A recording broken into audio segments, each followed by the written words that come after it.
12 अगस्त की US Intel report थी कि काबुल अगले 60 से 90 दिनों में गिर सकता है। लेकिन इसके उलट अफगान सरकार और फौज की रेजिस्टेंस 72 घंटे भी न टिकी और 15 अगस्त को काबुल पर तालिबान ने कब्जा कर लिया। जहां एक तरफ शुरुआती अटकलों में कहा जा रहा था कि अमेरिका की वापसी के बाद 1 से 1.5 सालों तक अफगान आर्मी तालिबान का मुकाबला कर सकती है, फिर क्यों अफगान हुकूमत महज कुछ हफ्तों के भीतर ताश के पत्तों से बिखर गई। मिलिट्री कंपैरिजन और यूएस का रोल तो बहुत ऑब्वियस फैक्टर था, हम सभी जानते हैं। चलिए समझने की कोशिश करते हैं उन 4 सी को जो कहीं ना कहीं फंडामेंटल वजह बनी काबुल के कोलैप्स की, आज की इस वीडियो में। तो हमारा सबसे पहला सी है करप्शन। बहुत ही बेसिक सा मुद्दा है, घर घर की कहानी, चाहे भारत हो, चाइना, फ्रांस या यूएस, हर देश की समस्या है ये तो। लेकिन अफगानिस्तान जैसे देश के लिए पब्लिक सर्विसेज का कॉस्ट इफेक्टिव, एफिशिएंट और अनइंटरप्टेड फ्लो और भी ज्यादा जरूरी हो जाता है। पर दिक्कत यह है कि ऐसे ही हालात में करप्शन की गुंजाइश भी बढ़ जाती है। कहते हैं 2 दशकों में अमेरिका ने $3 ट्रिलियन खर्च दिए। हाँ ठीक है, काबुल में कुछ बदलाव नजर आते हैं, एक नया मिडिल क्लास खड़ा हो गया है जो मॉडर्न है और प्रोग्रेसिव भी। लेकिन काबुल, हेरात, मज़ार शरीफ जैसे शहरों के बाहर भी तो अफगानिस्तान है। उनके लिए कौन से बदलाव आए? क्या उन्हें एहसास है कि काबुल में उनकी ही हुकूमत है? नतीजा, दूर दराज के इलाकों में जनता न्यूट्रल ही रही। उन्हें कुछ ऐसा लगने लगा कि डेमोक्रेटिक गवर्नमेंट हो या तालिबान, हमें क्या। और फिर ये सिर्फ अफगान सरकार और तालिबान के बीच की लड़ाई बन के रह गई। उस पर भी आलम यह था कि कुछ रिपोर्ट्स के मुताबिक कुछ जगहों पर तो अफगान आर्मी के जवानों तक को महीनों से सैलरी नहीं मिली। इसके बाद तो कोई आश्चर्य नहीं जो कई इलाकों में जवानों ने बिना लड़े ही हथियार डाल दिए। हमारा दूसरा सी है सेंट्रलाइजेशन। डेवलपिंग कंट्रीज में ज्यादातर लोगों का सरकारों या यूं कहें स्टेट से सामना लोकल लेवल पर ही होता है। भारत का एग्जाम्पल लें तो गांवों में पंचायतें, शहरों में म्यूनिसिपैलिटी, आम जनता के लिए तो यही स्टेट है। नई दिल्ली या प्रदेश की राजधानियों की कितनी ही जरूरत पड़ती है आम आदमी को। अफगानिस्तान में यही समस्या बनी। चाहे करजई हो या गनी, दोनों ही इन्हें ज्यादा से ज्यादा पावर खुद के पास काबुल में रखनी चाहिए। और एग्जीक्यूटिव के स्ट्रक्चर को देखें तो काबुल में राष्ट्रपति, प्रोविंसेस में गवर्नर्स और उनके कुछ मुट्ठी भर ऑफिशियल्स, बस इतनी ही मशीनरी के साथ पूरे अफगानिस्तान को चलाने की कोशिश की गई।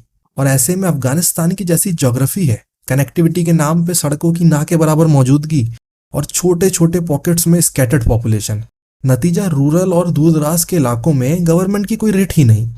और अफगान आर्मी के कमजोर पड़ने की स्थिति में जो एक सिविल रिवॉल्ट या रेजिस्टेंस की बात की जा रही थी वो असल में हुई ही नहीं।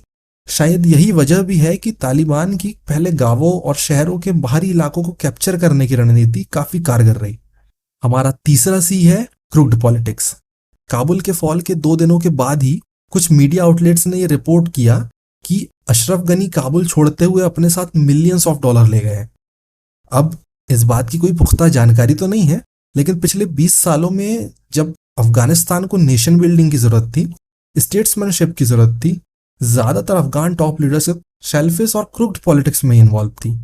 एक तरफ गनी, करजई, अब्दुल्ला, अमरुल्ला साले की काबुल में आपस में ही पावर को लेकर टसल थी, वहीं रीजनल लीडर्स जिनकी अपने इलाकों में अच्छी खासी जमीनी पकड़ थी, उनको भी साइडलाइन कर दिया गया।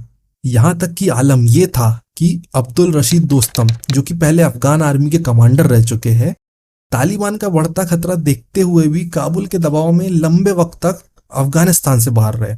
उन्हें वापस लौटने ही नहीं दिया गया।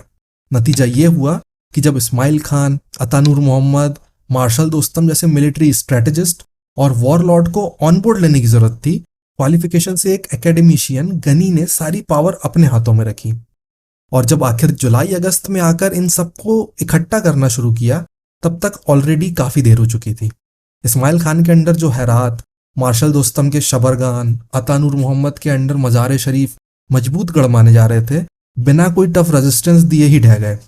अभी आने वाले दिनों में हामिद करजई और अब्दुल्ला की तालिबान के साथ क्या इक्वेशन बनती है, उसे भी एक एंगल के तौर पर देखा जा सकता है। चौथा और आखिरी सी है चेंज तालिबान।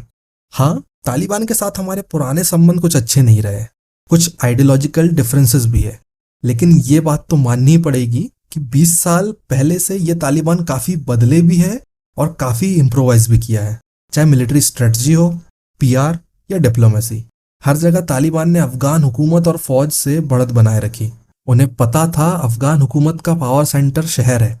उन्होंने शुरुआत में किसी शहर पर हमले नहीं किए, एक एक कर रूरल एरियाज को कैप्चर कर बड़े शहरों को चारों ओर से घेर लिया। एसेंशियल सप्लाई रोक दी, इंपॉर्टेंट ट्रेड पॉइंट्स पर कब्जे कर कस्टम और टैक्स कलेक्शन अपने हाथों में ले लिया। और जब शहरों की तरफ बढ़ना शुरू किया, अफगान आर्मी ऑलरेडी काफी डिमोरलाइज हो चुकी थी।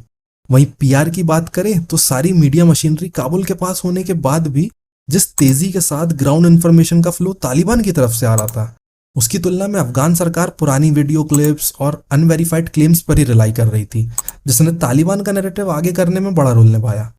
वहीं तालिबान में जो बदलाव सबसे ज्यादा नजर आता है वो है डिप्लोमेसी।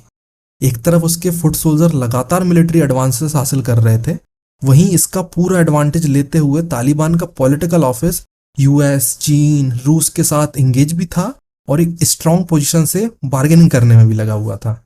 ये वो 4 फंडामेंटल वजह थी जो हमने इस पूरे अफगानिस्तान तालिबान वाले एपिसोड के दौरान ऑब्जर्व की। और अगर थोड़ा बारीकी से देखें तो ये दिन शायद सितंबर 2020 में कंक्लूड हुए दोहा एग्रीमेंट के बाद से ही इनएविटेबल था, पर शायद गनी ने ही अपनी एक पॉलिटिकल स्पेस बनाने के लिए अमेरिका को अब तक इसमें फंसाए रखा था। खैर, इन सब आर्ग्यूमेंट्स में अगर कहीं डिसएग्री हो या लगे कुछ मिस हो गया है तो नीचे कमेंट बताओ। आज के लिए इतना ही। Thanks for watching. जय हिंद।